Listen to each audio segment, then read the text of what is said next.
En Burgos, en la Onda, nos preocupa nuestra salud. Por eso esta mañana queremos hablar sobre la oncología de la cabeza y el cuello.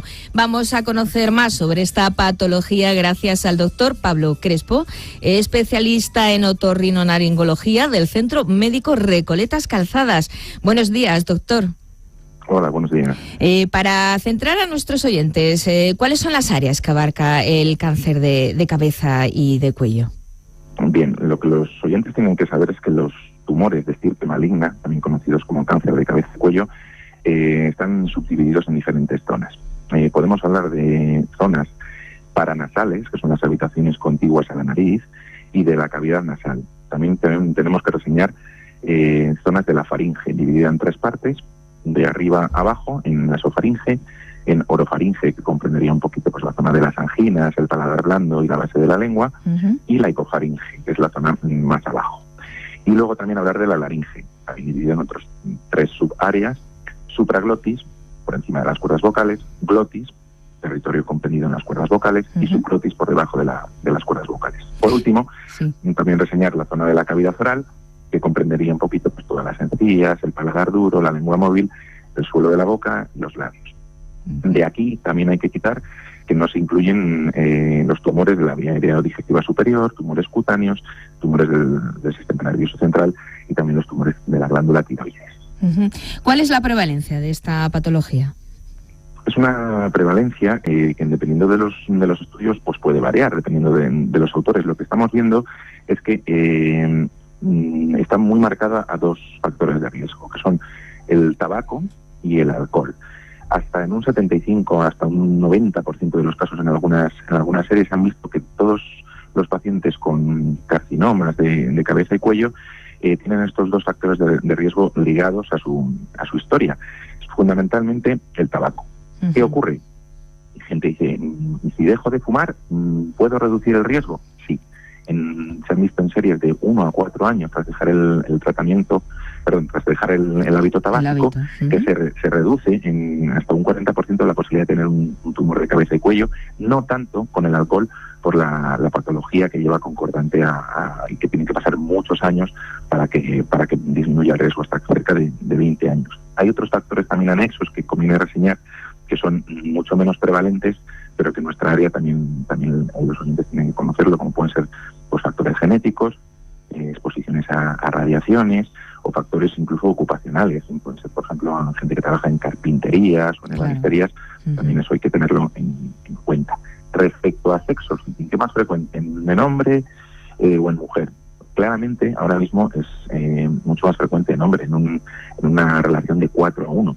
Pero lo que estamos viendo es que cada vez más las mujeres fuman más que los hombres, y dentro de unos años tendremos una incidencia mayor en el sexo femenino que en el sexo masculino. Porque están cambiando los hábitos, lógicamente. ¿Cuándo tengo que acudir al otorrino? Porque diga, pues yo no me encuentro bien, noto que algo por aquí pues no está bien. ¿Cuándo tengo que ir? Pues siempre recomendamos, lo primero de todo, seguir como una escala y acudir al médico de cabecera cuando el paciente tenga alguno de estos síntomas, como pueden ser sangrados nasales u orales a través de la boca, que no ceden. No es que sea algo un día puntual, sino que, oye, pues parece que son habituales. Eso es. Cuando tenemos cambios en la voz, pues el típico paciente fumador que resulta que ha estado acatarrado y que no mejora tras 2-3 semanas, tras ser visto por su médico de cabecera. Mejor consultar.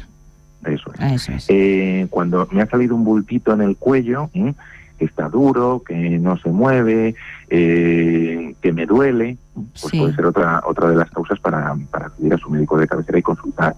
O también pues en alguna herida o úlcera en la lengua o el paladar que persiste, que va asociado siempre a una sintomatología común a todo, pues el dolor, el sangrado y el crecimiento, que no decrece en todo ese periodo de tiempo. ¿Qué tipo de tratamientos existen? Y me imagino que también hay novedades en este sector, terapéuticas. Sí. Respecto a la primera pregunta, lo que tenemos que tener en cuenta es que antes de tratar siempre tenemos que tener un diagnóstico lo más preciso posible.